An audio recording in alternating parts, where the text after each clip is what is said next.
mikroorganisme atau lain dengan organisme tanaman misalnya. Kok bisa beda? Ya, perbedaannya itu tingkat kerumitan dan pola penyusunan serta jumlah bahan genetik yang ada di dalam sel. Sel kita kan tidak sama isinya dengan tanaman, tidak sama dengan hewan, walaupun penyusunnya sama, tapi jumlah dan kerumitannya itu lain.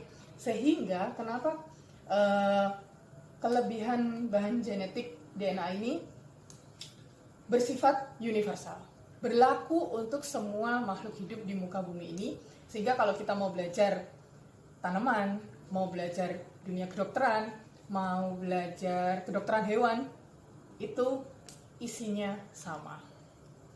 Berikutnya, nah, kira-kira ini kalau digambarkan secara digital gitu ya, DNA itu bentuknya seperti itu, melilit atau dia berpilin double, punya dua pita istilahnya. Kemudian di sini ada bulat-bulat kecil, ini adalah nukleosom. Di sini DNA yang double helix ini berpilin atau memadatkan diri sampai nanti berbentuk kromosom. Nah, sering dengar kan yang namanya kromosom seperti huruf X begini. Nanti kita akan pelajari. Tapi yang pasti kita akan pelajari dari hulunya dulu, yaitu DNA-nya. Apa itu DNA? Kita akan masuk ke yang disebut dengan DNA. DNA merupakan polimer nukleotida yang berpasangan dan berpilin membentuk heliks ganda atau double helix. Makanya kalau kita seperti pernah makan Indomie, pasti pernah ya. Nah, Indomie itu keriting-keriting seperti itu. Nah, yang namanya DNA, dia bentuknya double, seperti spiral, makanya disebutnya helix ganda. Kemudian terdapat pada si DNA ini ada pada inti sel, kloroplas, dan mitokondria. Nyambung dengan mata kuliah anatomi dan fisiologi tanaman ya, di mana kita sudah membahas apa itu inti sel, kloroplas itu adalah tempat terjadinya fotosintesis, kemudian mitokondria, harusnya masih ingat, karena ini nyambung dengan materi fisiologi tanaman. Berikutnya terdiri atas 4 huruf basa, yaitu adenin, guanin, timin, dan sitosin. Simbolnya A, G, T, C. Nanti kita akan pelajari apa sih 4 huruf basa. Berikutnya DNA manusia, contohnya menyimpan sekitar 3,3 miliar pasang basa. Pasang basa itu apa, Bu? Nanti kita akan jelaskan. Pasang basa ini setara dengan, kalau suka baca buku Harry Potter, kira-kira 3,3 miliar pasang basa di dalam tubuh manusia itu setara dengan 3.000 jilid buku Harry Potter. Jadi setebal itu kalau informasi genetik manusia itu diuraikan, kurang lebih sebanyak 3,3 miliar pasang basa. Pasang basa ini adalah huruf A, G, T, C ini sebanyak 3,3 miliar ketika disusun berjajar.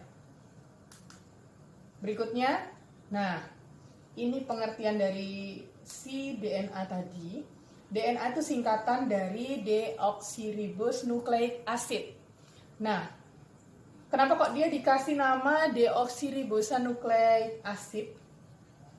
Nanti ada penjelasan secara struktur senyawanya, sampai kenapa disebutnya deoksiribos.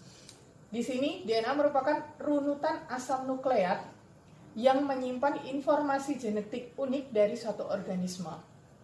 Unik ya, kenapa DNA itu unik? Karena satu organisme dengan organisme yang lain itu tidak sama. 3 materi penyusunnya, jadi DNA ini ada 3 yang menyusun.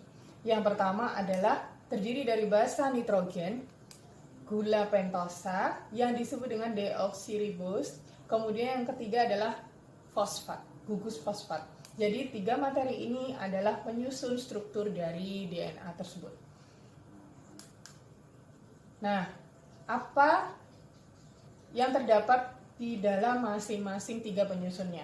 Yang pertama tadi adalah basa nitrogen. Basa itu terdiri dari 2 cincin. Dia punya yang namanya cincin purin dan cincin pirimidin. Apa sih purin dan apa pirimidin?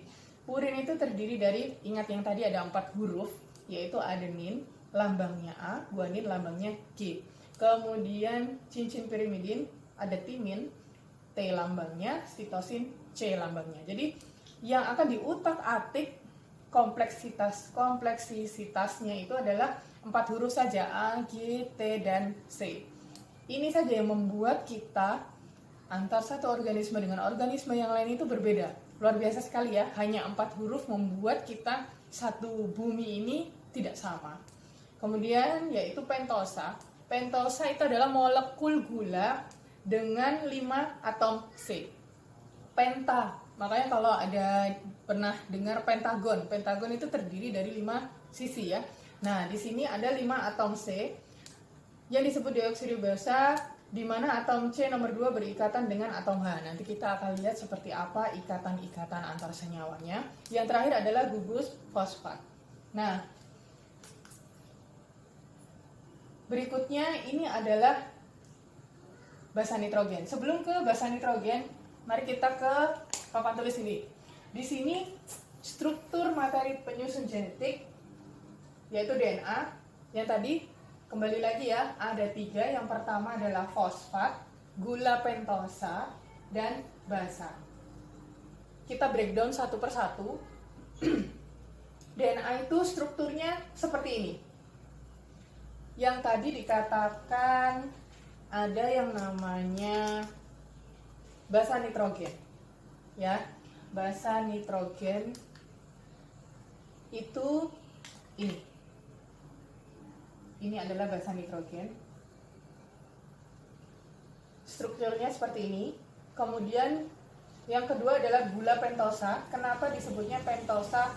Penta itu 5. 1, 2, 3, 4, 5. Ini namanya adalah gula pentosa karena ada 5 sisi, di mana ada 5 atom C, 1, 2, 3, 4, dan 5. Di sini disebutnya deoksiribosa. Kenapa kok disebut dengan deoksiribosa? Di mana pada atom C nomor 2, ini nomor 2, yang saya lingkari warna merah, ini hanya atom hidrogen. Kalau yang di nomor 3 itu adalah OH. Di sini kehilangan atom O sehingga disebutnya deoksiribos.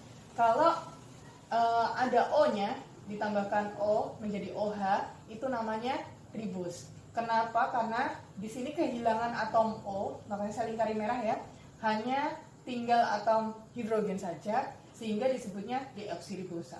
Kemudian yang terakhir adalah fosfatnya. Ini adalah gugus fosfat. Gugus fosfat itu bentuknya seperti ini. Ada atom P, kemudian OH, ikatannya O, kemudian ada ikatan ganda, dan seterusnya. Ini adalah bentuk fosfat. Ini adalah gula pentosa, dan ini adalah basa. Perhatikan garis warna hijau ini ya. Jadi dari sini, dari yang pentagon ini atau pentosa ini sampai ke sana disebutnya adalah nukleosida. Nukleosida itu terdiri dari yaitu gula pentosa bersama dengan basa. Nah, gula pentosa dengan basa itu disebutnya adalah nukleosida. Sedangkan keseluruhan antara fosfat dengan gula pentosa dan basa itu disebutnya adalah nukleotida. Gitu. Kalau sendiri-sendiri ini disebutnya fosfat, ini disebutnya gula pentosa, dan ini disebutnya adalah basa. Gitu. Kalau gabungan dari keseluruhan itu adalah nukleotida. Selanjutnya, ini adalah susunan nukleotida yang tidak sendirian. Ini kan cuma satu, ya, satu senyawa saja atau satu nukleotida. Sedangkan yang di sebelahnya ini adalah 1, 2, 3. Saya gambarkan 3. Padahal kalau tadi manusia saja dibilang 3,3 miliar pasang basa. Berarti ada kotak ekor. Ada pentosa seperti ini tuh berjajar sebanyak 3,3 miliar. Bayangkan, jelas ya papan tulis ini nggak cukup. Papan tulis di kampus pun juga nggak cukup untuk nulis 3,3 miliar pentosa seperti ini atau nukleotida seperti ini. Luar biasa. sampai 3,3 miliar tuh dipadatkan dalam satu sel yang sangat-sangat kecil.